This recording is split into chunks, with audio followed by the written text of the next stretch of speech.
नमस्कार। प्रयास welfare foundation से मैं सौरभ। आज मैं आपके लिए कोई कहानी नहीं लाया हूँ। मेरे एक मित्र हुआ करते थे काफ़ी पहले, उम्र में मुझसे बड़े थे। वो मुझे एक कहानी सुनाया करते थे। वो कहानी क्या, वो एक असल ज़िंदगी में किया हुआ, वैज्ञानिकों द्वारा किया हुआ प्रयोग है बंदरों पर, जिससे हमें बहुत कुछ सीखने को मिलता है। मैं कोशिश करूंगा कि जिस तरीके से वो मुझे सुनाया करते थे उसी तरीके से मैं उसको आपके साथ शेयर कर सकूं। कोई गलती हो तो माफ़ करिएगा। तो हुआ यूं कि एक बार कुछ वैज्ञानिकों ने बंदरों के और मनुष्यों के स्वभाव को समझने के लिए कुछ बंदरों को एक बाड़े में बंद कर दिया, और उस बाड़े में एक हिस्सा थोड़ा सा खुला हुआ था। और वो इस तरीके से खुला हुआ था कि वहां पे उन्होंने एक सीढ़ी लगाई और सीढ़ी के ऊपर एक केले का गुच्छा टांग दिया।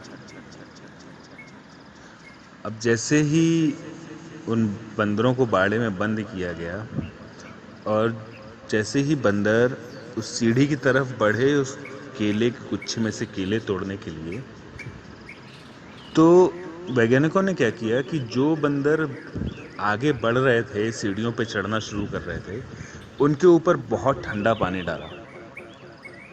और उसके बाद जो बंदर पीछे थे उनके ऊपर भी ठंडा पानी डाला गया, कुछ इस तरीके से कि मानो उस बंदर की गलती थी कि वो केले को तोड़ने जा रहा था, और उस गलती की सजा उस बंदर को तो मिली ही मिली, साथ में बाकी अन्य बंदरों को भी मिली। कुछ देर बाद फिर किसी बंदर ने प्रयास किया कि चलो केले तोड़ने का। वो आगे बढ़ा, सीढ़ियों पर जैसे ही पहुंचा, फिर वैज्ञानिकों ने उस पर ठंडा पानी डाला और साथ ही जो बाकी बचे हुए बंदर थे उन पर भी ठंडा पानी डाला। ये प्रक्रिया 5-6 बार दोहराई गई। एक समय ऐसा आया कि जब भी किसी के कोई भी बंदर ये प्रयास करता कि मैं सीढ़ी पे चढ़ के केले को तोड़ लूं, तो बाकी बंदर उसको रोकने लगते, टांग पकड़ के खींचने लगते, क्योंकि उनकी मनस्थिति ये बन चुकी थी कि अगर ये तोड़ने जाएगा केले तो इस पे तो ठंडा पानी गिरेगा ही गिरेगा, बाकी जो बंदर गलती नहीं कर रहे हैं सीढ़ी पे चढ़ने की, वो भी उसकी सजा भुगतेंगे। जब पूरी तरीके से ये इन बंदरों के दिमाग में बैठ गया, तो जो भी आगे बढ़ने का प्रयास करता उस बंदर को बाकी बंदर खींचते, ताकि उसकी सख्ती की सजा सबको ना मिले।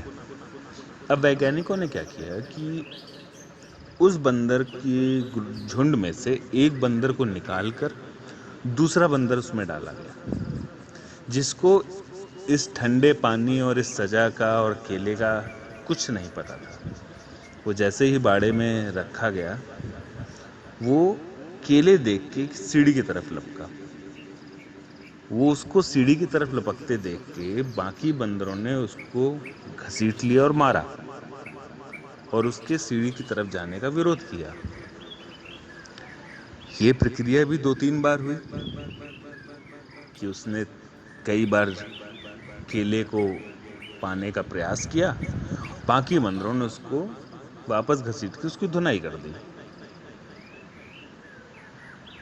अब वैज्ञानिकों ने क्या किया, उस बाड़े में से एक बंदर और निकाला जो कि पहले वाले झुंड में से था, और उसकी जगह दूसरा एक बंदर और रखा जिसको इस प्रयोग के बारे में कुछ नहीं पता, केले के बारे में नहीं पता, ठंडे पानी के बारे में नहीं पता। उस बंदर ने जब केले देखे तो उसने भी चेष्टा की कि मैं जाके सीढ़ी पे चढ़ के केले तोड़ लेता हूँ। वो भी भागा सीढ़ी की तरफ। तो जो बाकी बंदर थे उसका पैर पकड़ के उसका विरोध किया और उसको मारने लगे। देखने वाली बात ये थी मजे की कि जो बंदर इससे पहले बदला गया था, जिसके ऊपर ठंडा पानी नहीं गिरा था, अपितु जो बंदरों का पुराना झुंड था वही उसको रोक रहा था, बाकी बंदरों के साथ वो बंदर भी उस बंदर को मार रहा है और उसका विरोध कर रहा है, जबकि उसको तोड़ने जाने पर क्या सजा मिलती उसको कोई अंदाजा नहीं था। उसको केवल अंदाजा ये था कि मेरे साथ वाले वहाँ जाने से मुझे रोकते हैं, जाता हूँ मैं तो मुझे मारते हैं। धीरे धीरे क्या हुआ, वैज्ञानिकों ने इस प्रक्रिया को बार बार रिपीट किया और एक समय ऐसा आया कि उस बाड़े में, उस झुंड में कोई भी वो बंदर नहीं रह गया जो सबसे पहले वाले झुंड में था। सभी बंदर नए थे, लेकिन उनको बदला एक एक करके ही गया। अब स्थिति ये थी कि कोई भी बंदर केले तोड़ने जाने की चेष्टा करता तो बाकी बंदर मिलकर उसको मारते। आप समझ रहे हैं मैं क्या कहना चाहता हूं? ये सभी बंदर मनोभाव, अपने मानसिक रूप से इस प्रक्रिया का, उस सोच का गुलाम हो गए थे कि वहां जाएंगे तो मार खाएंगे या कुछ ऐसा होगा जो ठीक नहीं है, जबकि उनमें से कोई नहीं जानता कि ठंडा पानी डाला जाता है और अब कोई कोशिश भी नहीं कर रहा। ठीक यही दिक्कत हम लोगों के साथ भी है। किस समय में किसके साथ क्या हुआ होगा और किसकी वजह से क्या रिस्ट्रिक्शंस लगी हैं और उन रिस्ट्रिक्शंस का हम पालन करते आ रहे हैं, हम कभी तर्क नहीं करते उस पर, हम कभी सोचते नहीं, हम अपने दिमाग को, अपने मन को बांध कर रखते हैं। गलत दिशा में ना ले जाएं, अगर सही दिशा में सोचें तो ज़रूर प्रयास करें अपने दिमाग को खोलने का, और जो चीज़ समझ में नहीं आती है कि वो क्यों हो रही है उस पर तर्क करने का, क्योंकि हम आंख बंद करके भेड़ चाल में चलते हैं।